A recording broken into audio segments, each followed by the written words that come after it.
Hey, listen up. We got another episode of Wise Kracks, featuring the crack man himself, Bill Krackomberger, and our co-host, Jon Orlando, straight from Las Vegas. Wise Kracks is your ticket inside the world of sports betting, with tips, picks, special guests, and more. Only on WSN.com. Hello, sports fans. Welcome back to Wise Kracks. I'm Jon Orlando. I've got Mr. Bill Krackomberger with me. It's another week has gone by, and here we are, Bill. I like it. I like this day of the week. You know, it's funny, Jon. Just when I think that, after the basketball crazy March Madness and the NFL season and props, and there's always something to bet on.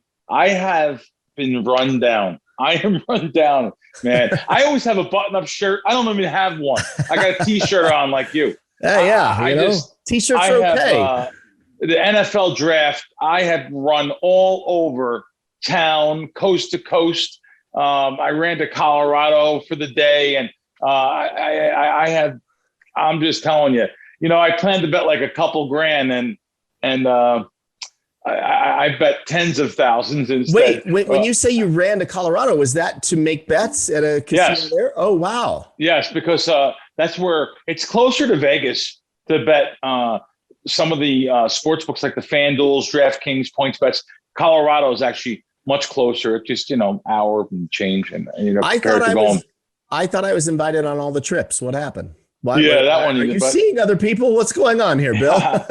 You're due for another Jersey trip together. We'll have some fun. Okay. When it warms up with there, we'll have some fun. There's some unbelievable promos going on in Jersey at all times. So really, yes. Since we were there last time, and you were there, there's actually much more even now. So we're gonna make some money together, and we're gonna make some money betting together too. I look forward to it. Well, we've got a great show today. We will talk about the NFL draft, as you hinted. And also there's the baseball. Baseball's in full swing. The Dodgers and Padres have been going at it. The Sox and Yankees have been going at it. And speaking of baseball, we've got a former major league great, a 17-year veteran, Royce Clayton, is going to join us a little later in the show. But before we get to Royce, let's talk about the draft as it is upon us. And you're no stranger to, I heard when we were doing the pre-show meeting, I won't let the cat out of the bag, but it sounds like you've got your fingers on the pulse of this draft. Yeah. It's all about information, Jon, and I have a good team behind me that's giving me information on different things, not only reading the socials, but they actually are not only reading the social media, which you're always supposed to, but when you're on the if you're in it, like what I was saying is, if you're on the internet every day and actually getting the beat writers and maybe even pulling up old interviews of coaches and assistant coaches and staff, just to you could pick up little nuggets, those little tells that, like a poker tell, that hopefully you can we could pick out little things that we can actually use to make money with. So it's been like that too. For example, I bet over on something the other day, and it was probably not a good bet, because now there was information that came out that there was a trade being made. It was over 5.5 or 6.5 offensive linemen in the first round. So there was a couple trades. Kansas City made a trade, and they actually took a lineman, and then Miami just yesterday also took a trade, and it may affect the offensive lineman picks for the first round. So now I actually had to scramble and go get off that bet a little bit. I wasn't planning to, but I bet so much on it. I bet like 4,000 on that one. So I actually wind up getting off a little bit of that. I'm still rooting for more than 6.5. And even my guys say it could happen, and it's probably the right side anyway, but just in case we head a little back. So it's all about information, but it's running around so crazy, because lots of times in person, you can get a bigger bet than on the app, depending on what sports book. Now, a place like Circa or something like that, no, they think the same thing. But if you go to like a South Point, you have to go in person, because they don't take full limits on the app. So it just matters whatever the preference is of the bookmaker itself. So, did I hear that right? Did you say you didn't have a big bet, only 4,000? Is that what you just said? Is that what I said? I didn't mean it like that. It came off wrong. Yeah. I like it. I like it. Well, believe it or not, if I'm betting for the team, there's on these particular props, there's 3 of us. So that's $1,333. Really? You say it like that. Okay. Yeah. Bankroll management, it's really not a big bet. I'd like to get down more. As a matter of fact, I'm going to be heading today. I can actually probably mention it here. Why not? I'm going to be heading after the show today to go bet as much money as I can on something, on something. And I guess I can even, I mean, I didn't really give it out. Pick? I feel like you're about to give out a pick. Yeah, this guy, you know, I don't really know a lot of these guys. I just know that what my team tells me. So, right. But this guy did here, Sewell, we're betting him over 5.5, and it's minus about $1.50 now. And we're betting him over. So that'll be, now when I say over 5.5, that means we're betting him over 5.5 selection wise. So if he's picked in the first 5 players, I lose. If he's picked after the 6th player or over that, I win. So I am going out to bet that. I bet it this morning for like $3,000. I'm going out to bet it for more money. And what's the line on that? I know it probably keeps over 5.5 minus 160 is the line I'm going to bet. Now, when the books see you bet a regular game, they all go, oh, God, what does he know? Is it the same on a prop like this? Do they go, oh? Especially a prop. Really? Yes, especially a prop. The limits are really reduced. Circa is taking $2,000 per prop on the top 40 over under. But besides them, everyone else is taking like a dime. I shouldn't say that. Actually, I seen there's another book that was taking $2,000 a play too. I was really surprised. So there are some other books out there. It just depends on which book you're going to. There's some books out there that are just petrified. They're taking $300. So and I understand. Listen, if I was booking this stuff, I depend on the sharp guys to iron out the line and sharpen me up if I'm a bookmaker. So I probably would only take nickels too. So.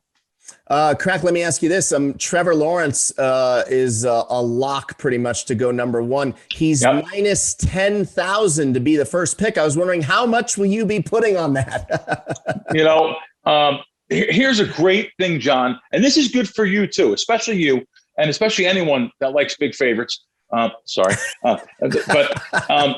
how will the money affect you? Ready? Right. If you're going to lay 1,000 to 1 on something, and let me lock up $100. I could do this, and you can want to win $100, but you're laying 1,000 to 1. That $100 doesn't buy a meal. Doesn't buy a good meal anyway. Right. But the thousands and tens of thousands you lay would affect you. So always think it's not free money. Always think of it as, you know, if I'm laying that kind of money, will that affect me? Or if I'm winning this kind of money, how does it relate to affecting you? And I'll tell you right away, if you put it on that mental state in your mind, trust me, you won't be betting a lot of these big favorites. And I'm not even using Trevor. Let's not use this guy. Let's use a boxing match where I want to lay 20 to 1 or something like that. Now, you're talking to a guy that actually always liked betting against Floyd Mayweather because he was always 6, 7, 8, 10 to 1. But and never cashed, by the way. Obviously, he's unbeaten. But then I got on the bandwagon late, and I actually got some of my money back, especially when Floyd fought Conor and when he fought Manny. So anyway, just letting you know about anyone out there too. Always think how the money affects you if you lose that amount of money, and how the money will affect you if you just win that little bit amount of money. If it's really a big difference to you, and you say, "Wow, this is not going to affect me," because something could go wrong. How about this? In boxing or mixed martial arts, it could be, I don't know, I shouldn't say mixed martial arts, but in boxing, a headbutt can happen, a bad cut, you know. I'm glad you just... Or a broken leg. It's a great segue. It just happened. It just literally happened last week, last Saturday night. Back-to-back fights. Jimmy Crute, who's not you have to be a diehard fight fan to know that name. He broke, I don't know if the official diagnosis was a broken leg, but he got kicked like behind the knee, and something just wasn't right, and he just kind of crumbled. He was a warrior. He tried to hop out there with one leg, but the ref and the commission stopped the fight. And then the very next fight was the Chris Weidman fight. You know, Chris is a former two-time champion two-time champion in the UFC. He beat the great. How's this for irony, Bill? Chris Weidman beat Anderson Silva when Anderson was in his prime. He knocked him out. When they did the rematch, right? They did an immediate rematch. In the first round, Anderson threw a kick and ended up breaking his leg on Chris Weidman's shin. Anderson broke his leg. It was gruesome. And Chris Weidman defended the belt by winning that fight, because Anderson obviously couldn't continue. And then now fast forward to last Saturday, Chris Weidman did the exact same thing when he was fighting Uriah Hall. Just an awful thing to see. I don't know if you saw it, but I heard about it and I seen some pictures of it after. Was he a big favorite there, John? Was he like a couple, like two or no, three? No, it was almost a pick 'em. Pick 'em? It was Okay. almost a pick 'em. Yeah. Okay. And just to show you what kind of guy Dana White, because I know Dana gets a lot of heat, for not being a good boss or whatever. He sent Chris Weidman posted out of the hospital and getting on the private jet courtesy of Dana White. So shout out to Dana White for once again being a good guy. Yeah, no, he is a good.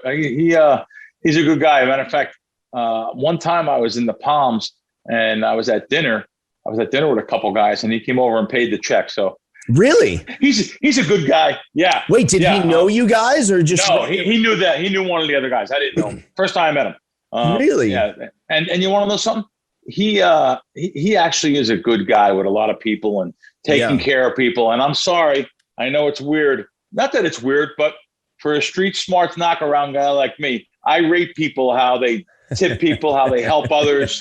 And so Dana's good in my book. Even though we had a little bit of controversy on when we had BJ Flores on and we were saying, post your ticket, Dana, but that was all in fun. Well, and to further that point, not to be, make this the Dana White hour, but during, post the awful shooting here in town on October 1st, a few years back, whatever that was, 3-4 years ago, I know a family that was really affected badly by that. Dana didn't know these people, but he heard of the story and he sent them a check for $50,000.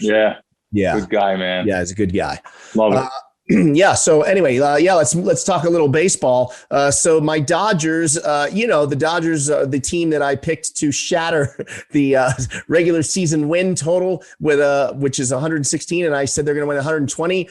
They can't buy a win right now.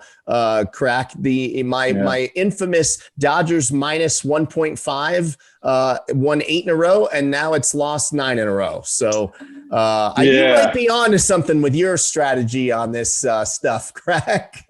Well, you just can't bet anything blindly, but I understand. They're let me tell you something though. That just goes to show you the value in baseball betting underdogs too. I mean, the Reds are beating them. I mean, there's a couple teams that were, listen, the Dodgers are still the best team in baseball. I've been watching them the last few nights, matter of fact. So they have the best lineup, great pitching. They're the best team in baseball, even though, and we're talking about them like they're going through this streak, like, oh my God, they still have the best record in baseball. I mean, they're tied for the best record in baseball. I think there was 3 teams that were 15-9 as of this filming. So listen, you can't bet them blindly every day. You're realizing that now. It's a good check. Put you right in check though. And I'm definitely not out there with my collection little cup, for the Dodgers and their players either. All right. Very good. And as you know, the biggest name in boxing right now is Jake Paul. And now there's been big headline news in the boxing world with Jake's brother, who Jake used to live in the shadows of. And now he might be back in that shadow because it was just announced that Logan Paul is going to fight the undefeated Floyd Mayweather in July in Florida. Are you buying this fight, Bill? No, zero interest. Honestly. Now that I know that I'm not going to say it's a money grab because I don't know how much money's involved here, but it probably is a money grab. This is like, what are we doing here? I feel like I'm watching Rocky when Sylvester Stallone went against Hulk Hogan in the ring. I just don't get it. It's an exhibition, and is there no judges? Am I hearing this right? I believe there's no judges, and it's an exhibition, and there's no. it's just those two moving around, I believe. I mean, is it going to be like the Tyson no winner thing? will be declared. Yes, exactly. Like the Tyson thing. So no winner is going to be declared? No winner will be declared. Yeah. Okay. That's my knowledge. I think that's, I believe I'm right. I would think there have to be a betting aspect to this. So for I sure. would think maybe some rules will change here as we learn more information. Yeah. What good is watching boxing if I can't bet on it? Right. Yeah. You know, that's 2021 thinking. But I shouldn't say that really. There's been betting going on forever since boxing first started, going back to 100 and some years. I mean, there's always been betting on boxing. Yeah. So yeah, no real interest. This is getting to be a little bit of a clown show here. I don't know who Logan Paul even is, by the way. So. Yeah, that's Jake's brother. He was the famous of the Paul brothers. He was. Logan he was kind of more famous until recently with Jake making headlines. But well, here's the good news: if you guys listening and watching do want to make some bets, download the Crack Wins app. Or you can go to crackwins.com. And as you know, I tell you every week, the Crack Wins app is available on Apple or Google Play. There's plenty of basketball, golf, and baseball going on. And maybe, I guess there's regular season basketball, just about a dozen games. And then we get into the playoffs. And, Crack Wins is the only service that provides consistent long-term winning across several sports. Don't listen to me. I'll tell you Dodgers -1.5 is a lock. And, that just slapped me in the face. So follow Crack. Don't follow Orlando. Follow Crack, download the Crack Wins app today. That was pretty good info. Yeah. I mean, we've been doing, I love the word consistent because that's what I focus on, long-term winning. And we've won probably 250 units now since I started the app. Wow. Every year, every quarter, we have winning quarters. We've never had a losing quarter. Had a losing month. Not many of them, though. I went like 7-8 months in a row winning. So, but yeah, we're the only really service out there that I know provides consistent long-term winning across several sports. Listen, there's a basketball now, there's PGA golf, baseball's been started out really well. There's multiple games every day. So I look forward to continue winning, even though it's not the basketball season, college basketball, where I get into it so much. I love baseball as a fan, and I love, I don't really give out no favorites. I'm not giving out really not big favorites. I don't think I've given out a game over -150 this year, and I probably won't. I'm a dog guy, or I'm a small favorite guy. So, and we're going to get the money by the time the year's over again. And like I said, we started out well too. So thanks. Yeah. And then now you've actually, we talk about it on the show all the time, but you've legit got me hooked on WSN.com now. You tell the truth. They've got so many great stories. Obviously, we talk about, they've got, it's a great place to go to find out where all the good promotions are on all the different sites. But the articles on that site are fantastic.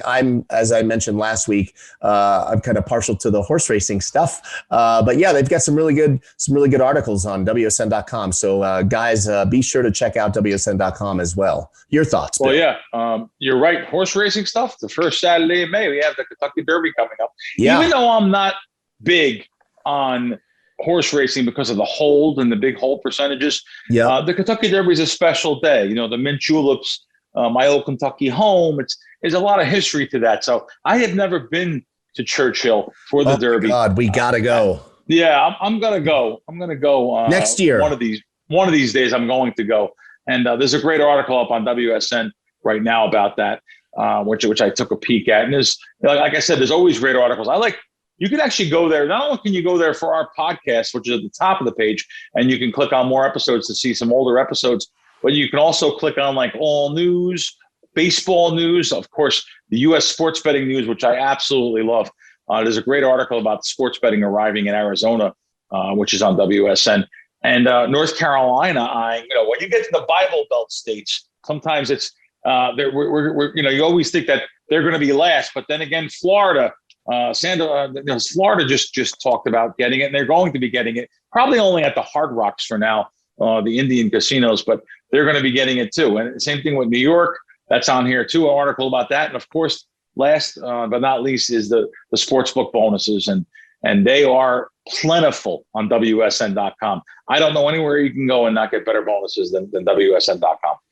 Yeah, so check it out today, guys. Okay, Crack. Earlier this morning, we sat down with our guest, with Mr. Royce Clayton, and let's play that for the people right now because we had a nice little chat with him. Okay, Bill, it's that time. We've got a great guest lined up today. This guy is a 17-year Major League Baseball veteran. He came up with the Giants, even though I'm a Dodger fan. I still am a fan of his. And then he did something that not many could or would even want to do. He filled in some pretty big shoes in St. Louis for Ozzie Smith. And I speak of the great Royce Clayton. How are you, Royce? I'm doing great. How's it going, John? Good, man. Good. It's good to have you. Thanks for doing this. So I mentioned I brought up the Giants Dodgers right off the bat, so we might as well just stay with that for a second. I have a lot of Giant fan friends, and I've been just annihilating them in the DMs and whatnot. And then all of a sudden, I woke up today and realized we're tied with them for first place. What the heck is going on here, Royce? You know, it's just good combination of bringing a good manager in. I think Gabe Kapler's doing a good job of bringing those guys together. And, in big leagues, it's not really noted that a manager can make that big of a difference. But, if you look at what happened at the tail end of last year, the cohesiveness for the Giants seemed to start coming together. They bought into what Gabe's trying to put across, and they finished strong. And it seems like they picked up right where they left off last year. So kudos to the organization for, if you look at the roster, just some young guys that are stepping up and, some veteran leadership, and you got a manager at the helm that's doing a heck of a job right now. So hopefully they'll keep it going. Cool. Hey, Royce, I want to stick with that same topic too. Giants and Dodgers both tied for the best record in baseball, 15-9.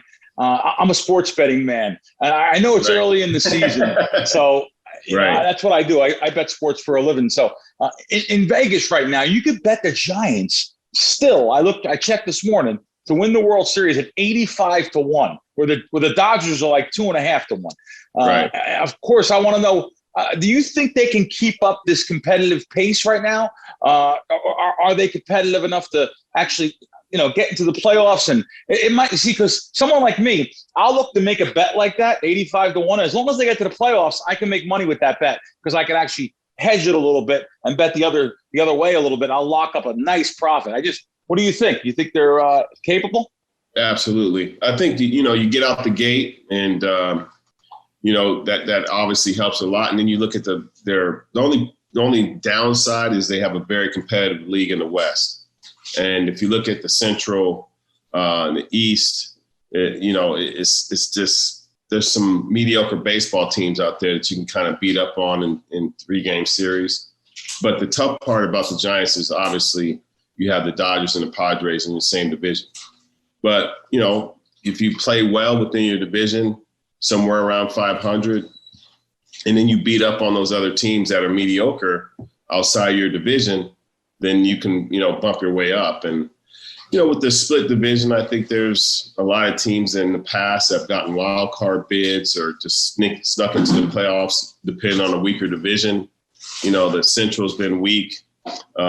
So it just really depends on your division. But I think that the Giants getting off to a good start is a real strength for them. And I think they can, maintain as long as they play well against the Dodgers and the Padres, they should fare well. Cool. Bite your tongue.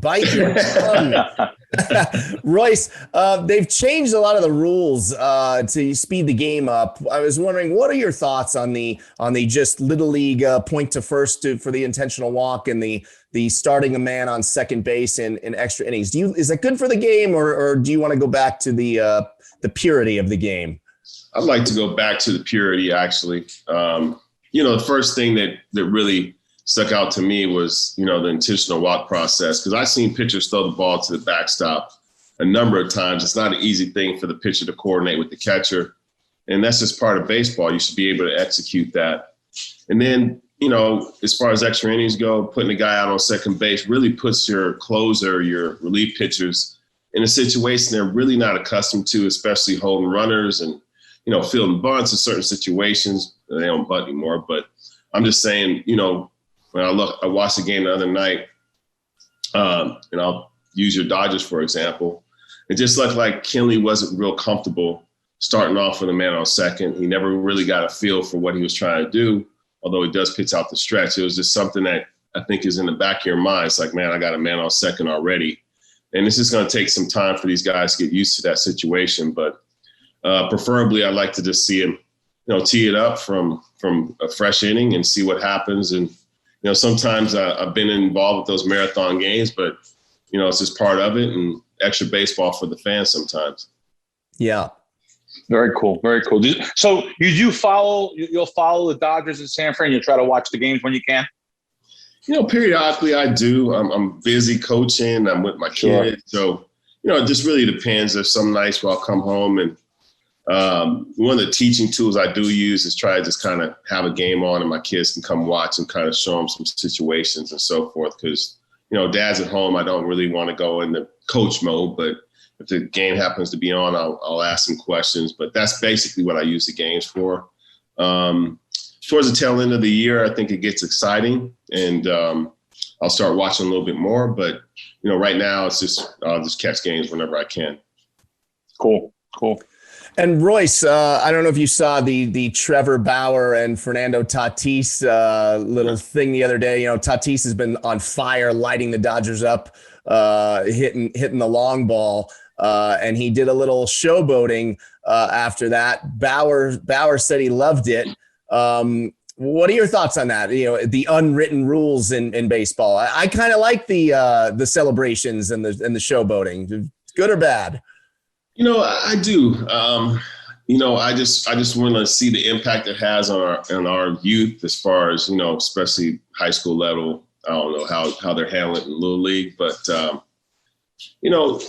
be honest with you, it just, I don't want to be a stick in the mud. So progressively you say, okay, it's good for the game. It adds excitement. It adds some flair, which, obviously the game needs.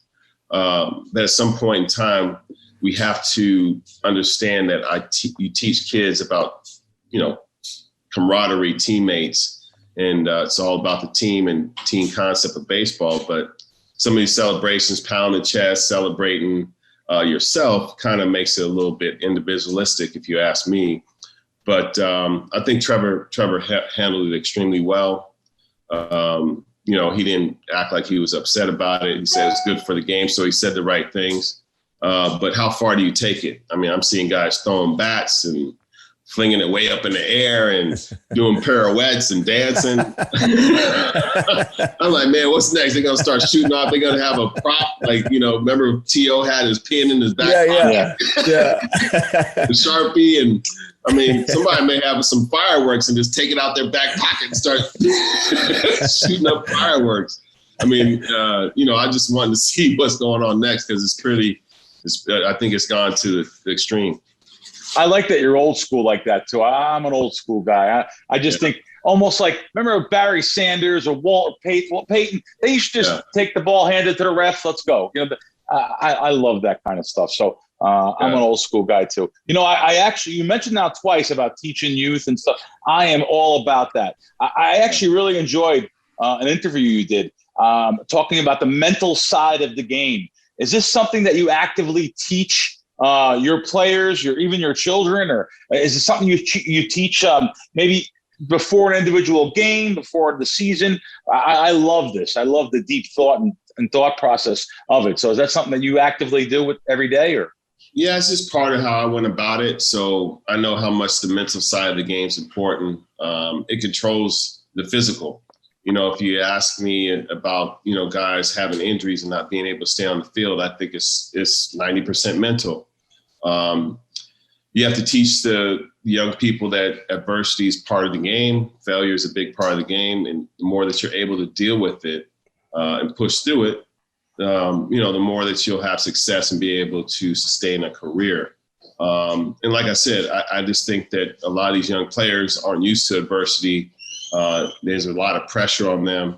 And soon enough, their bodies will break down because mentally they're not tough enough to go through the rigors of the struggles of an everyday season. And I'll just use a classic example. If you can tell me a guy has had like a 25-game hitting streak and pull up with a bad hammy, I'll pay you $1,000. How is a guy that's over 40 or 0 for 15 and on his way to a huge struggle. And that's the mental part of the game that you have to really just find ways to contribute, find ways to push through it. And that's a big part of it. So I do teach that just from the aspect of, there's going to be adversity. I tell my team that all the time. I'm looking forward to that adversity because we'll get through it. We'll be better. We'll be stronger. And so I just use those types of mental things to let them understand how to be mentally tough and, just push through it. Awesome. Bill, can you imagine, Bill, having a former major league great as your high school baseball coach? I mean, the people at Oak Street are winning. Absolutely. Royce, I have a question for you here. I don't know if you know this, Royce. My dad is Tony Orlando, the singer.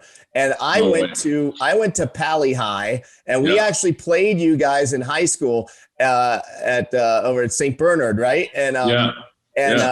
When we got there, my dad didn't make many games because he was always on the road working, and he made it to that specific game, and he called me over during warm-ups. Bill, this is a true story, Bill. During warm-ups, my dad points at Royce Clayton across the field, and he goes, "Who's that?"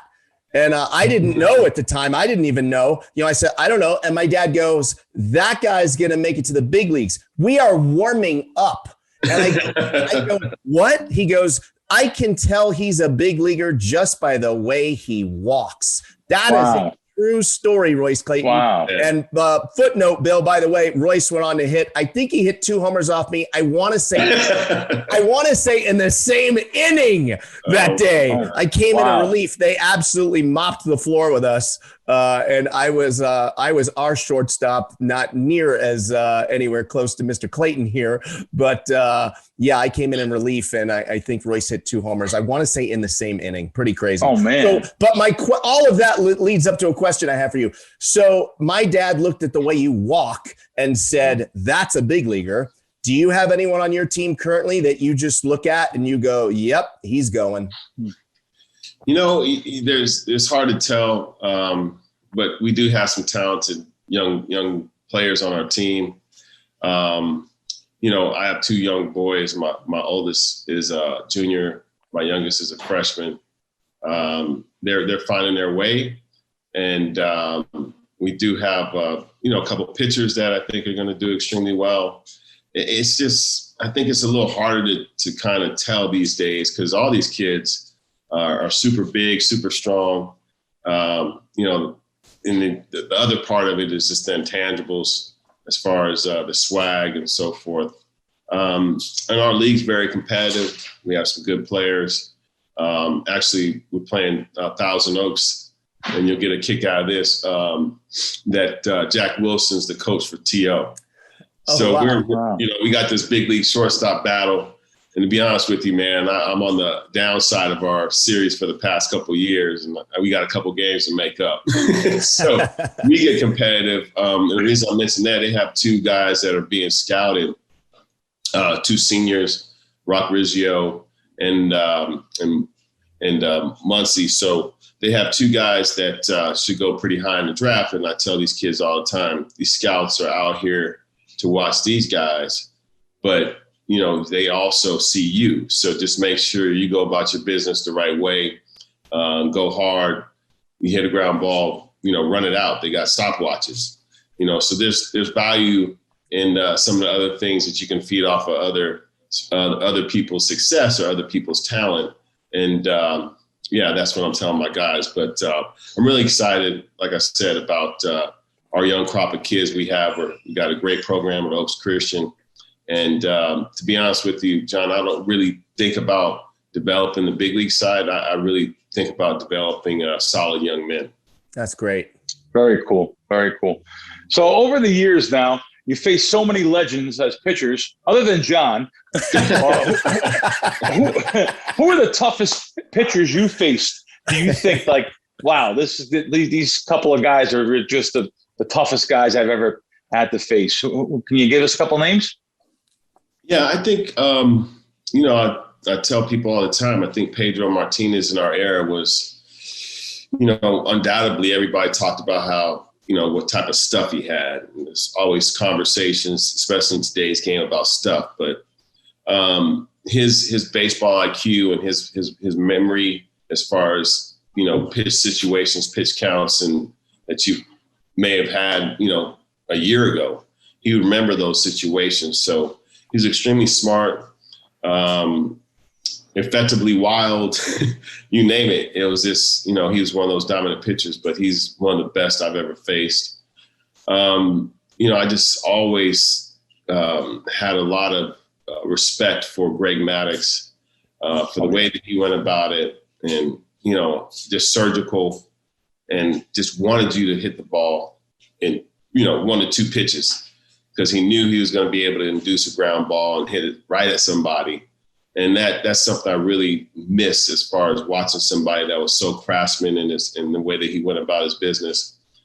Didn't overpower you, but before you know it, you're in the 7th inning and, and he's throwing up donuts. So really had a lot of respect for him.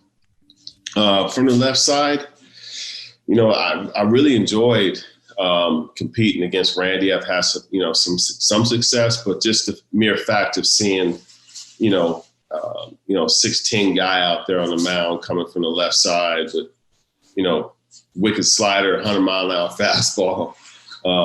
It was just fun to compete against it. And, obviously some of the things that he was able to do in his career, the way he competed, the way he went out there and, would go out there and throw a shutout, and then a day later, come out the bullpen to help his team get into the, the next rounds. And, I really miss those days where, those kind of guys could change the entire series or change the complex of a team. And, just kudos to those guys that dominated for so long. Excellent. Yeah. Thanks.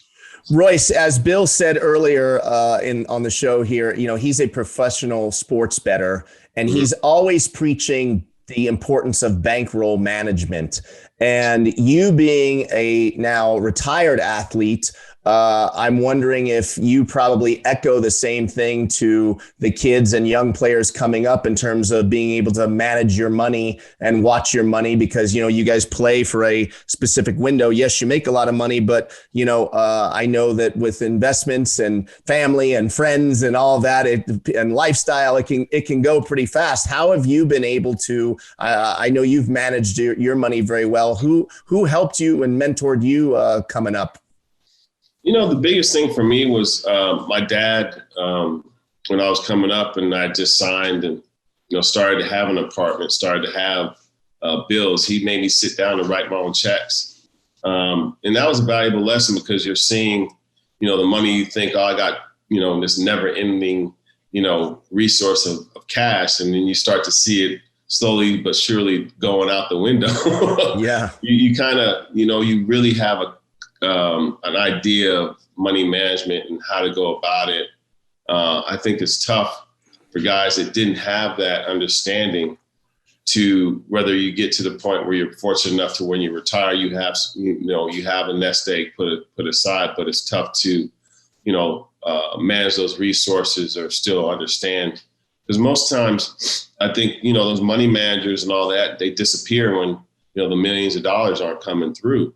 So, like I said, take on the responsibility, fiscal responsibility of sitting down and, having your own type of budget system and understanding that money does go, you're not just going to, have this never ending resource. But I think also, just the fact that you're going to not be perfect. There's no perfect solution.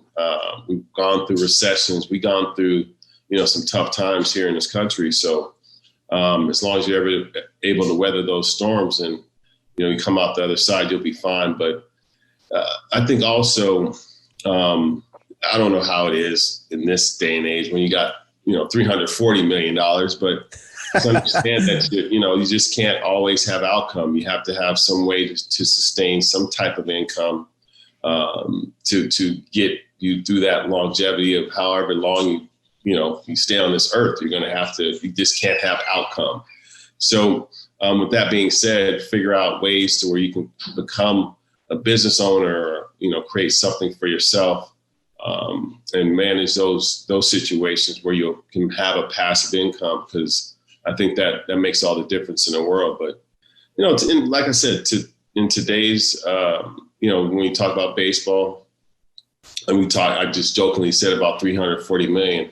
Not everybody's making that kind of money. So right. You also have to understand, put in perspective and, like I said, figure out some type of way to generate a business where you have some passive income for the rest of your life. That's great that you actually had your dad mentor you like that.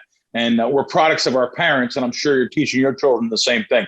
That's fantastic because, with the world of social media today and everything, the kids don't have the common sense and decision-making skills, and let's just call it street smarts like we had growing up, or we had a little bit more. So that's great that you have that in you, and you can teach your own kids that too. Fantastic. Thanks. Yeah. Well, Royce, man. Thank you so much for joining us. I haven't talked to you in a while, and to shoot you a message and you hit me right back, and you've got a busy day today, and you made the time to come on our show here really means the world to me. I can't thank you enough, man. It says a lot about you. No, my pleasure. It's always good to catch up, and I just love talking about the game, and that's a big part of it. And I'm a big fan. I want baseball to continue to grow, continue to have young people that can make the game exciting, have young people that become fans and understand the game. So anytime I get the opportunity to talk about it, I'm always on point. So thanks for having me. Yeah, man. And always a pleasure. Good catching up with you. Thank you. A great story, man. And I was honored. Thanks for coming on. Thanks for coming on, Royce. Dad say that. Man, that's awesome. Thank you. That is an absolute 100% true story. It was crazy. He saw you walk and he said, that guy's a big leaguer. Yeah. And hey, Bill and I live in Vegas. We're in Vegas now. So if you ever get out this way, let us know, please. Absolutely. All right, Bill. Thanks, John. Cool. Thank you, man. Thank you. Thanks for coming on. Bye-bye. That's Royce Clayton, everybody. Wow, Crack, that was great. I could have listened to him all day. I'm a baseball junkie. So, that was really special. He is an old school guy. I love the teaching aspect, the wanting to teach the kids, and I'm just even the bankroll management there for these young up and coming athletes and stuff. And it's fantastic. He was a great guest. Yeah, great guest. Well, Crack, another episode has flown by. Before we go, there's another UFC fight this Saturday night, and I've got a buddy fighting, my buddy Giga Chikadze. He was a very highly decorated kickboxer for Glory Kickboxing. He's been in the UFC for a couple years now. He is undefeated in the UFC. He's 5-0. He was 4-0 last year. He fought 4 times last year, which is unheard of. It's very rare that a guy fights 4 or more times in a year. He is fighting Cub Swanson, who is a beast in his own right. He's a UFC veteran, and the line on Giga, I believe Giga is the favorite. I think he's minus 155. And Crack, I know you don't like when I do this, but bet the house on Giga. He's going to take it home. Giga by KO round 1. You heard it here. I would take that prop too. All right, Crack, go ahead and fire away I'm on rooting me. for you. I'm rooting for you, especially as your friend. And I mean, let's keep him undefeated. I like to see a guy get built up. Get like 10-0, 12-0, get a big name, and bring him on the show. All right, brilliant. All right, so Crack, as always, it was good chopping it up with you, and we'll see all you guys next week. Awesome.